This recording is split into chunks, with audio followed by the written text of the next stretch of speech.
یہ جو سبق ہے اس کے بعد جو آپ کو محسوس ہونے والا ہے وہ عجیب محسوس ہونے والا ہے۔ ایک عورت آپریشن کے کمرے میں داخل ہوئی تاکہ اس کا بچہ پیدا ہو۔ اسی دوران اس کی روح قبض کر لی گئی۔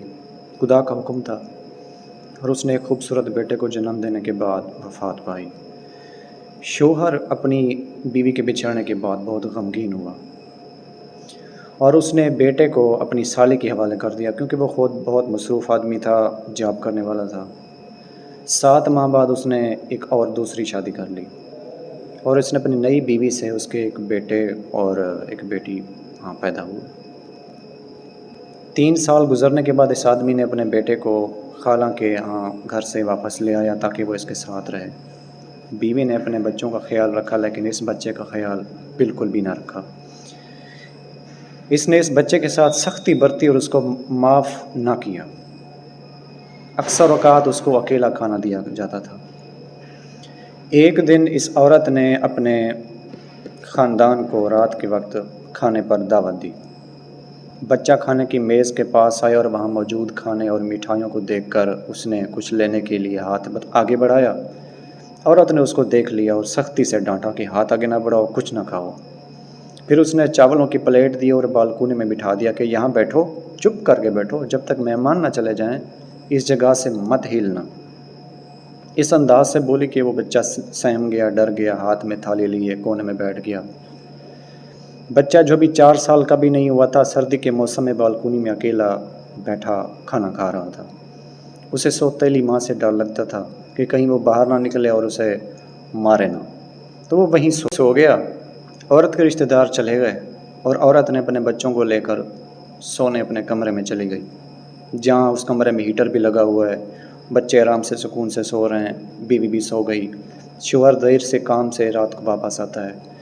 بیوی نے کہا کہ میں تمہارے لیے کھانا لاتی ہوں۔ اس نے کہا میں باہر سے کھا چکا ہوں۔ تو بیوی نے کہا کہ ٹھیک ہے۔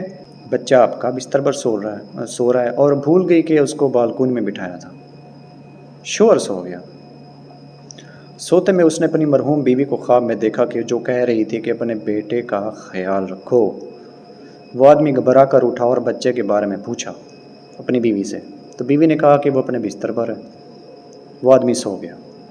پھر سے اس نے اپنی مرحوم بیوی کو خواب میں دیکھا جو کہہ رہی تھی کہ اپنے بیٹے کا خیال رکھو۔ آدمی نے دوبارہ پوچھا اپنی بیوی سے اٹھ کر کہ کہاں ہے بچہ؟ بیوی نے کہا آپ کا بات کا پتنگڑ نہ بناؤ، بچہ اپنے بستر پر سو رہا ہے، فکر نہ کرے، آرام سے سو جائیں۔ آدمی تیسری بار سویا۔ پھر اس نے اپنی مرحوم بیوی کو دیکھا جو کہہ رہی تھی کہ اب تمہارا بیٹا میرے پاس آ چکا ہے۔ آدمی گھبرا گیا، اٹھا اور بستر میں بچے کو دیکھا۔ بچہ وہاں بستر پہ نہیں تھا۔ پھر اس نے گھر کے ہر کونے میں اس کو تلاش کیا، لیکن بچہ نہیں ملا۔ اس نے ایک نکر میں ایک بالکونی میں کا دروازہ کھولا تو دیکھا کہ بچہ سردی سے کانپ رہا تھا۔ اس نے اپنے جسم کو لپیٹ رکھا تھا اور سر کو ٹانگوں کے بیچ میں چھپا رکھا تھا۔ بچہ زرد چہرے کے ساتھ بے حرکت تھا، یعنی وہ بالکل بھی حرکت نہیں کر رہا تھا۔ باپ نے اس کو تھوڑی سی حرکت دی کہ معلوم کرے کہ وہ بچہ زندہ ہے یا نہیں، لیکن وہ بچہ انتقال کر چکا تھا اور وہ بچہ اپنی ماں سے جا ملا۔ اس کے ہاتھوں میں چاولوں کی پلیٹ وہیں کی وہیں رہ گئی، کچھ کھا سکا، کچھ چھوڑ دیا۔ دوستو، جب آپ کو اولاد ملتی ہے تو اس اولاد پہ خدا کے واسطے شکر ادا کیا کرو۔ نہیں پتہ یہ چھوٹے بچے آپ کو دوبارہ مل پائیں یا نہ مل پائیں، یہ نصیب جو آپ کو ملا ہے یہ دوبارہ ملے یا نہ ملے۔ کیا وہی بچہ جو اب اس کے خواب میں آنے والا ہے، باپ کے خواب میں، یا وہ ماں جو گزر گئی وہ اس کے خواب میں آنے والی ہے، کیا اس سے ٹھیک طرح سے پیش ہوں گے؟ نہیں۔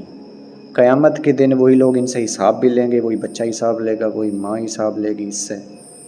اور دوسری بات کہ اس دنیا میں یہ آدمی، یہ بندہ، یہ ماں کو یہ جب یاد آئیں گے، یہ بچہ، یہ اس پہلی بیوی یہ یاد آئیں گے تو کیا ہوگا؟ کیا ان کی ساری زندگی سکون سے گزرے گی؟